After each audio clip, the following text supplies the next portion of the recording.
Comenzamos en la 8 Valladolid un nuevo programa a fondo y lo que pretendemos es conocer en él aquellas personas de la vida social o cultural que muchas veces por la vorágine del día a día no tienen la cabida que se merecen en los servicios informativos o en los diversos programas de esta casa. Por hecho, hoy desde la 8 de Valladolid nos hemos trasladado hasta la localidad medieval de Urueña. Urueña, la única villa del libro de España que además está íntimamente ligada a una figura, la figura de Joaquín Díaz. Y hemos venido a su casa, al Centro Etnográfico Joaquín Díaz, para conocerle un poquito mejor. ¿Me acompañan?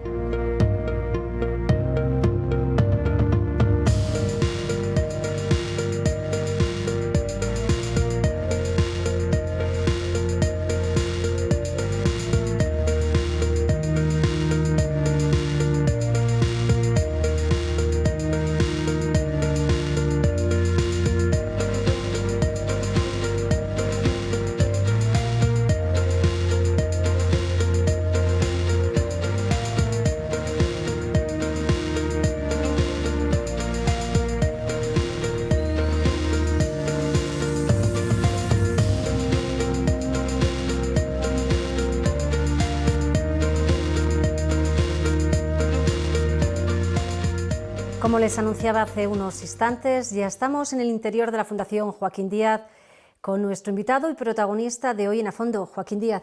Muchísimas gracias por atendernos en su casa. Un placer. Lo primero, ¿cómo se define Joaquín Díaz a sí mismo? Pregunta complicada, pero me gustaría que hiciese un perfil sobre su figura.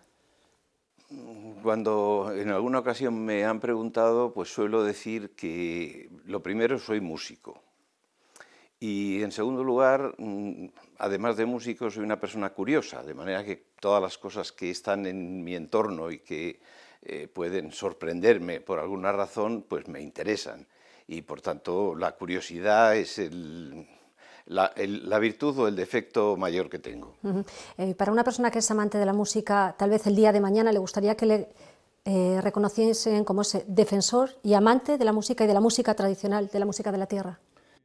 Sí, como músico soy, digamos, un amante de lo que ha significado la música para el individuo, en general, la historia y demás. Me gusta la música de todas las épocas, me interesa todo.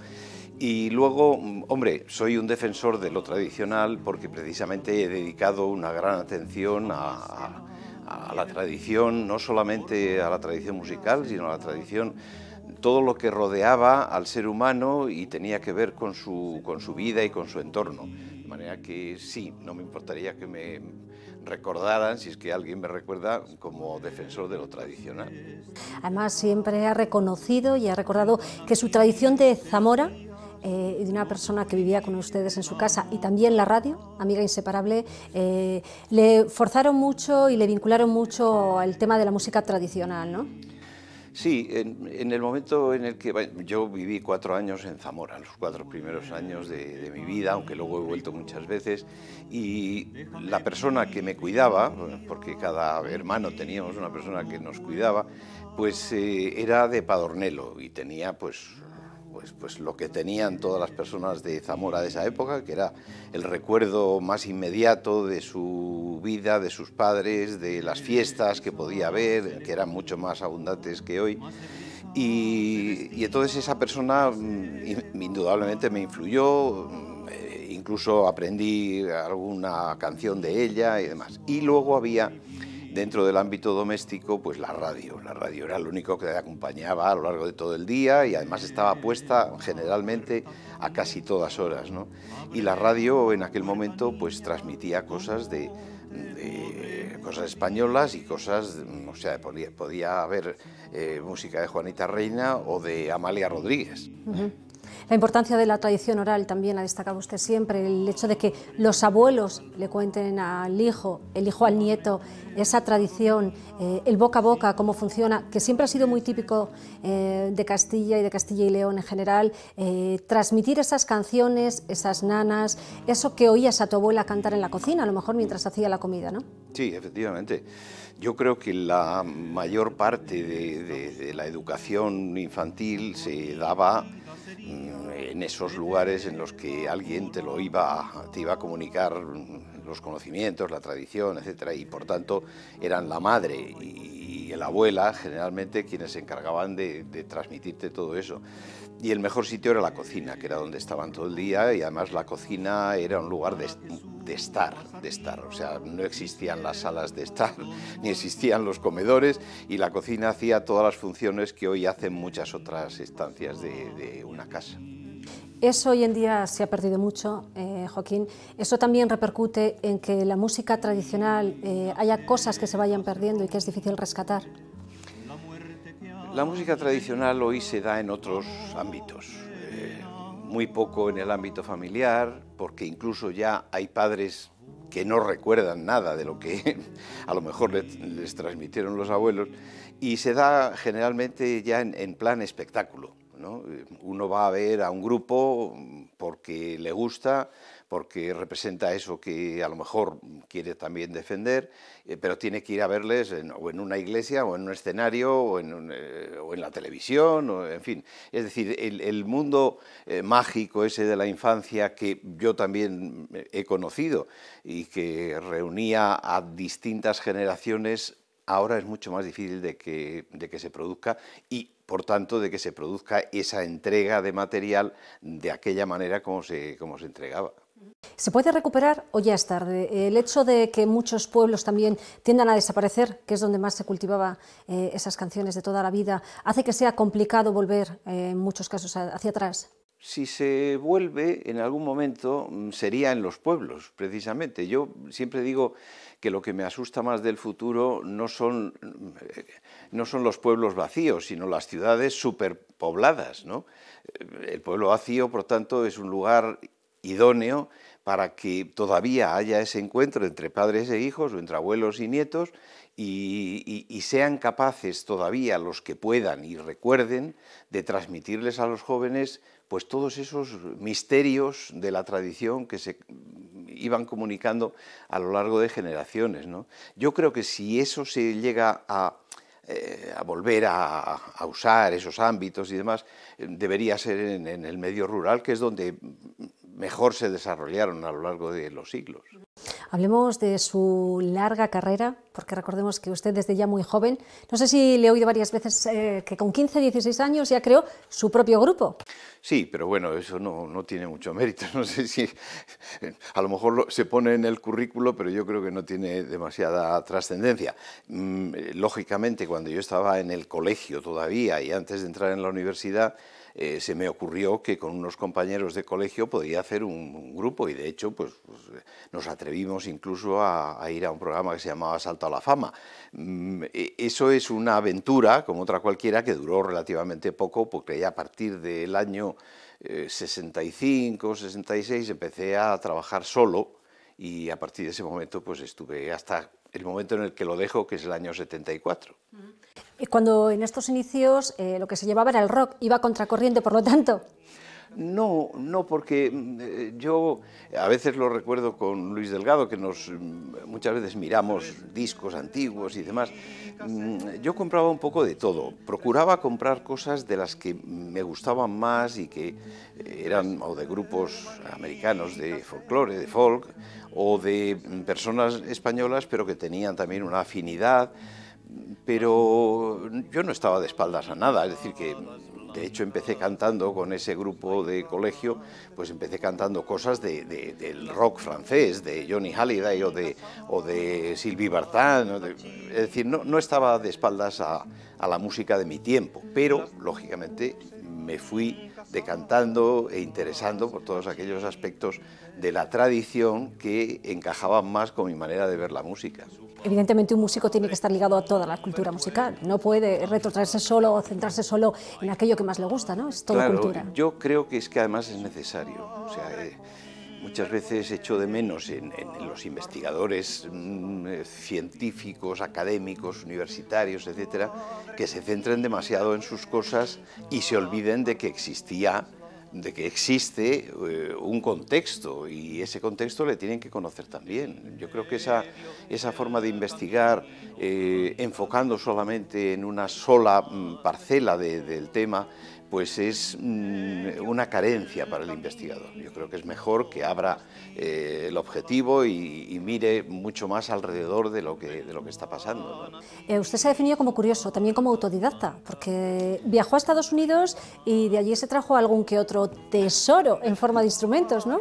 Sí, bueno, hombre, autodidacta porque lo he dicho muchas veces que mi madre, que era música y que fue pianista y estudió el conservatorio, yo que sé cuántos años, pues tenía una idea de las posibilidades económicas que podía tener un músico de la época muy limitada, ¿no? Entonces no quería que yo estudiara música y se empeñó en que no lo hiciera, pero claro, una vocación o una manera de ser, pues yo creo que es muy difícil de torcer, ¿eh? Y de hecho luego pues al final reconocieron bueno, que tenían un hijo raro y que se dedicó a la música. ¿Qué le vamos a hacer? Pero vamos, casi toda la música que he estudiado ha sido precisamente cuando he tenido necesidad de ello, y he hecho casi siempre un esfuerzo por que ese autodidactismo que uno practica tan a menudo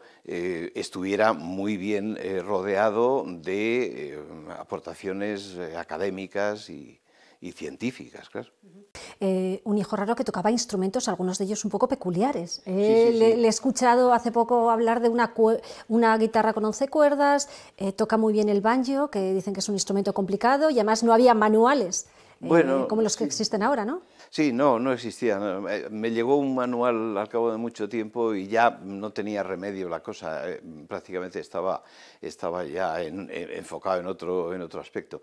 Pero vamos, yo siempre procuré esos instrumentos que formaban parte de la tradición, fuera de la española o la americana, en fin, pues hacer con ellos digamos, un estudio práctico primero, parecerme un poco a cómo oía yo que se tocaban esos instrumentos y a partir de ahí pues mejorar en lo que podía. Yo no ensayaba mucho, siempre decía a mi madre que cómo no ensayaba. Pues, claro, ella se pasaba 8 horas al día tocando el piano y no me oía nunca, ¿no? Entonces le parecía rarísimo. ¿Eso es un virtuosismo? No, porque no he sido nunca virtuoso. Pero reconozca que todos los instrumentos es difícil tocar bien un instrumento, pero un montón de instrumentos como los que usted es capaz de tocar, yo creo que hablamos de virtuosismo. Bueno, me las arreglaba lo mejor que podía, eso sí, por supuesto. Y si no, lo que llegaba a hacer con un instrumento yo mismo, o que soy una persona crítica, no cumplía pues entonces lo dejaba y prefería siempre tocar algo que fuera digno del auditorio al que fuera o de la audiencia que me escuchara. Eso siempre lo he procurado. Ha cantado más de 1100 canciones, pero hace ya tiempo que se bajó de los escenarios. Sí, bueno, en realidad he grabado efectivamente en disco o en cualquier otro medio, he grabado más de 1100 canciones, pero lo de los escenarios era distinto. Yo no he tenido nunca vocación de comunicador como músico, ¿no? Porque el comunicador en cualquier lugar puede hacer su oficio y puede transmitir las cosas más o menos bien, pero el músico necesita además ese toque artístico, ¿no? Y ese toque artístico no viene a todas horas, y esa era precisamente mi mayor problemática, ¿no? Yo no estaba igual todos los días a las 8 de la tarde para poder comunicar al público, ¿no? Y esa fue la razón por la que dejé de cantar, ¿no? Porque no me sentía, me parecía que no era honrado que hiciera eso todos los días y a veces llegar a mentir un poco al público, ¿no? Además, siempre entre canción y canción usted explicaba esa parte didáctica a la que definitivamente decidió dedicarse. Sí, esa yo creo que fue un poco el germen de la segunda parte de mi vida. Es decir, la primera fue ese intento de poder comunicar y tener además esa visión artística de lo que estaba haciendo, y la segunda fue precisamente porque veía que a la gente le interesaba esa explicación que yo les daba entre canción y canción, para meter la canción que iba a cantar en un contexto, pues como yo veía que a la gente le gustaba, empecé a pensar que habría posibilidad de dedicarme a investigar, a trabajar sobre ese contexto, y fue siendo cada vez mayor y apagando la parte artística, ¿no? De manera que terminé pues siendo un investigador. Por supuesto que lo que hacía y lo que investigaba, pues después lo comunicaba de alguna manera, o en conferencias, o en fin, o simplemente en conversaciones con gente que venía a mi casa y le interesaba saber cosas acerca de canciones, de los ciclos del año en los que se cantaban esas canciones, todo lo que estaba alrededor de la parte musical, de la parte, digamos, más artística, como decía antes. Dentro de esas más de 1000 canciones, el romance ocupaba un lugar, el número 1. Sí, el romance siempre me interesó, no solamente por el contenido, sino porque ese contenido se acercaba mucho a la vida de los individuos. Y para mí el comunicar algo que interesaba al ser humano me parecía esencial, y me parecía además una de las formas más bonitas de trabajar, de comunicar, en fin, de investigar. Entonces, el romance ha sido siempre para mí una fórmula, un género que me ha convencido totalmente. Se cuentan historias, esas historias se cuentan a gente que las entiende y además las asimila muchas veces, y siempre he dicho que si alguien elegía un romance era porque ese romance le decía algo, significaba algo en su vida probablemente. La música siempre como comunicadora también. Sí, porque el romance nunca, casi siempre se cantaba, no solamente se contaba, no se narraba. Por supuesto que había gente que lo narraba, pero siempre al poco rato de estar hablando y de estar comunicando un romance, le venía la música, ¿no? La música siempre ha servido de fijador de esas letras, de esos largos romances, tiras de muchísimos, a veces cientos de octosílabos. Madrugaba el conde Olinos, mañanita de San Juan, a dar agua a su caballo a las orillas del mar. Mientras el caballo bebe, canta un hermoso cantar. Las aves que iban volando se paraban a escuchar. Bebe mi caballo, bebe, Dios te me libre de mal, de los vientos de la tierra y de las furias del mar. La reina lo estaba oyendo desde su palacio real. Mira, hija, cómo canta la sirena de la mar. Una de las personas que siempre ha estado muy ligada a Joaquín Díaz, se puede decir que son dos caras de la misma moneda, es Luis Delgado, al que hemos invitado a que nos acompañe para conocer un poquito más a Joaquín Díaz. Luis, muchísimas gracias por haber aceptado nuestra invitación. Un placer, gracias a vosotros. Luis, se ha definido como curioso, autodidacta. Tú que le conoces bien, ¿qué más adjetivos podemos añadir a Joaquín Díaz? Hombre, Joaquín es el mayor de todos los adjetivos, es una enorme modestia y una enorme humildad siempre, ¿no?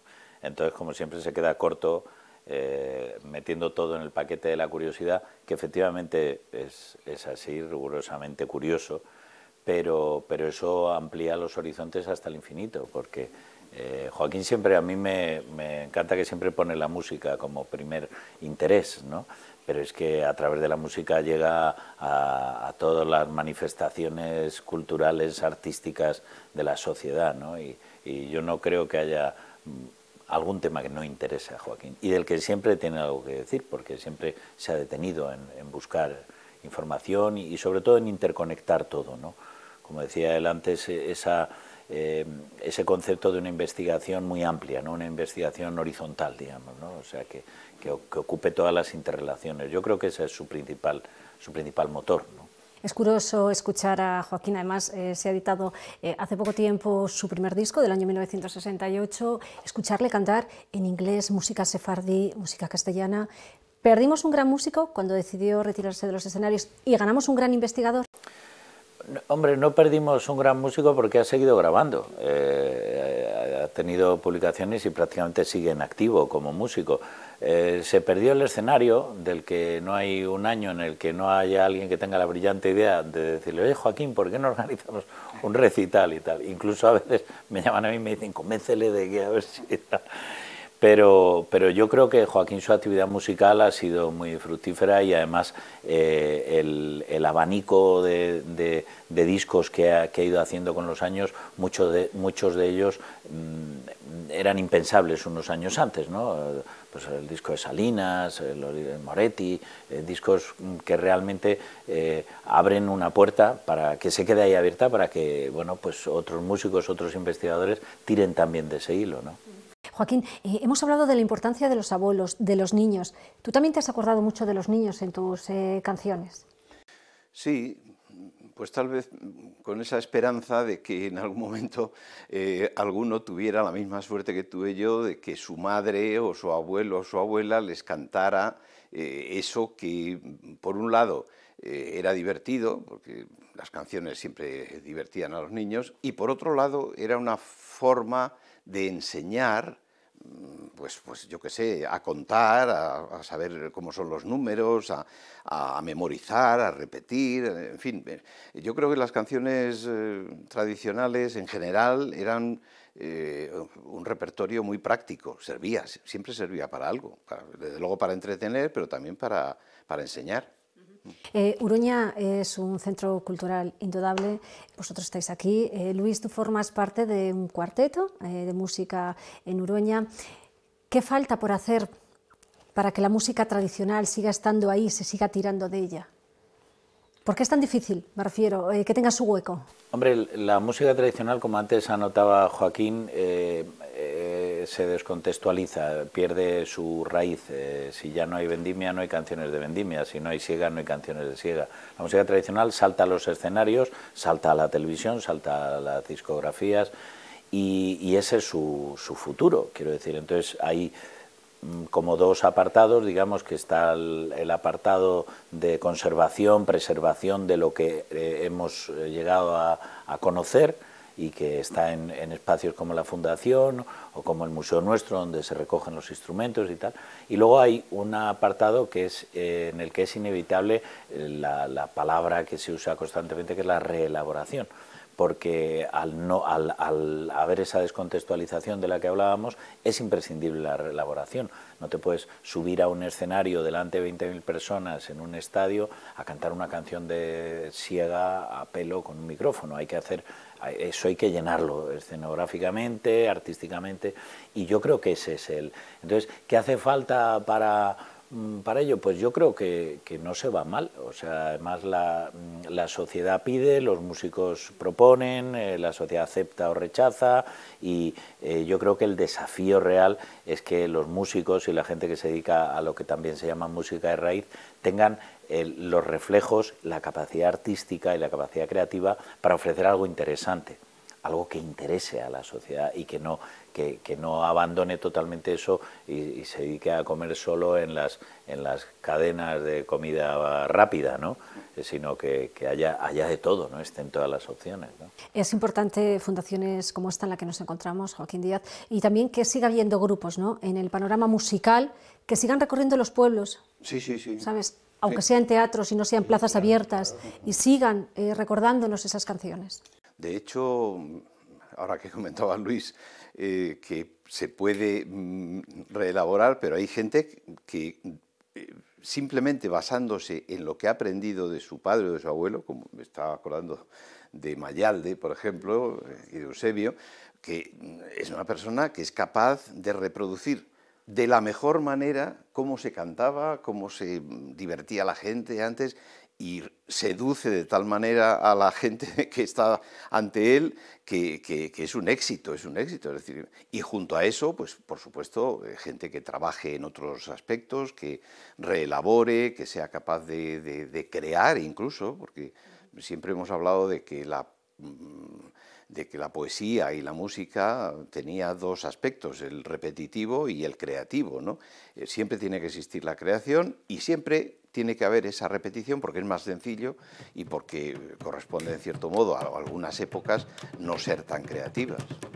Mayal, al que usted se ha referido, habitual verle en muchos pueblos de la provincia de Salamanca, básicamente donde ellos proceden, con una botella de anís, unas castañuelas, es capaz de llenar una plaza y dejarlas embelesados. Sí.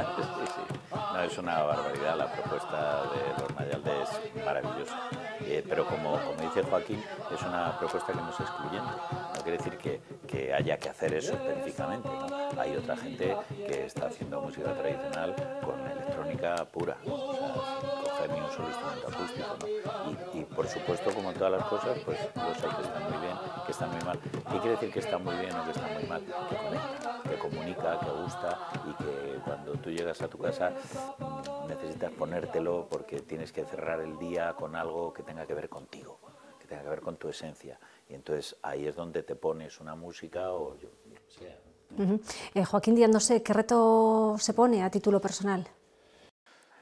Yo soy ahora mismo de retos cortos, es decir, que reconozco que no tengo la misma fuerza de hace años y entonces ahora pues me limito en cuanto a la fundación a hacer 2 o 3 simposios al año que reúne a gente que tiene especialidades distintas y luego pues hacer 2 o 3 exposiciones porque me gusta mucho la fotografía antigua, porque me gustan en fin, los temas de siempre de la etnografía y en los que puedo aportar siempre alguna novedad. ¿Será difícil entonces volverle a escuchar sobre un escenario? Bueno, eso yo creo que es imposible, pero vamos, nunca digas de este agua no beberé porque tampoco me voy a poner ahora duro, ¿verdad? Simplemente que es que ha pasado mi época, ¿no? O sea, yo tuve una temporada en la que canté, hice mi trabajo con lo mejor que pude. Y ahora pues tengo muchas cosas que hacer y para estar, digamos, centrado en una actuación en un escenario tienes que tener un previo en el cual estés, en fin, conozcas muy bien el repertorio que vas a tratar, lo hagas estupendamente y respondas a lo que te pide el público. Sería una encerrona, evidentemente, si le pido que se ponga, no sé si nos podría cantar algún pequeñito romance, alguna estrofa de un romance. No, más que una encerrona es que es imposible, vamos, es que además me pasa una cosa que no sé si lo entiende la gente cuando lo explico. Tengo tantas versiones en la cabeza que me confundo ahora entre todas, de manera que cuando empiezo una canción... Las mezcla. Las mezclo, y claro, tengo que tener el papel siempre delante, si es que quiero cantar de una forma ordenada, claro. Pero eso me pasa muchísimo, que empiezo una... Digo, no, si esta era la que cantaba fulanito de tal, no, esta otra, en fin, es un lío. Hombre, con más de 1100 canciones en la cabeza es complicado no liarse. Bueno, más de 1100, las 1100 son las que yo he cantado, pero las que he oído, eso ya no, yo creo que no tiene límite. No, pero de todas formas, yo, para salir en ayuda de Joaquín, el estar como intérprete en activo es una actitud vital. Es una actitud vital que es como si tú de repente vas a un levantador de pesas y le dices de repente en una entrevista, dice, bueno, y para terminar, ¿nos puedes levantar aquí uno está? Y dice, oye, perdóname, tengo que entrenar. Hay que prepararse. Claro. Entonces, a mí me encanta y me fascina, ¿no? Cuando va cualquier cantante tal a un programa de radio y le dicen tal, y no han acabado de decirlo cuando ya están metidos. Pero tienes el chip, estás activo, en caliente, ¿no? Estás en activo, ¿no? Entonces, el meterte en simplemente el encontrar tu rincón en ese momento es muy difícil, es una actitud vital, como digo, que tienes que tener.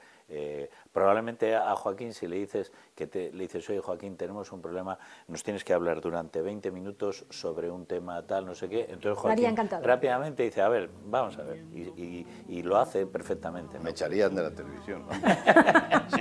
Bueno, pues como la televisión tiene sus tiempos, Nuestro tiempo ha terminado. Luis, Joaquín y Luis, muchísimas gracias a los dos por abrirnos sus puertas y por habernos dado la oportunidad de conocerles también a los dos y sobre todo a ti, Joaquín, que era la excusa para venir hoy a Urueña.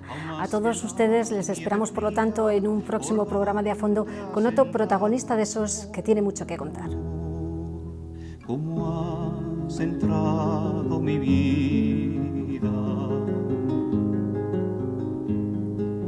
Las puertas están cerradas, ventanas y celosías, no soy el amor amante, la muerte que Dios te envía.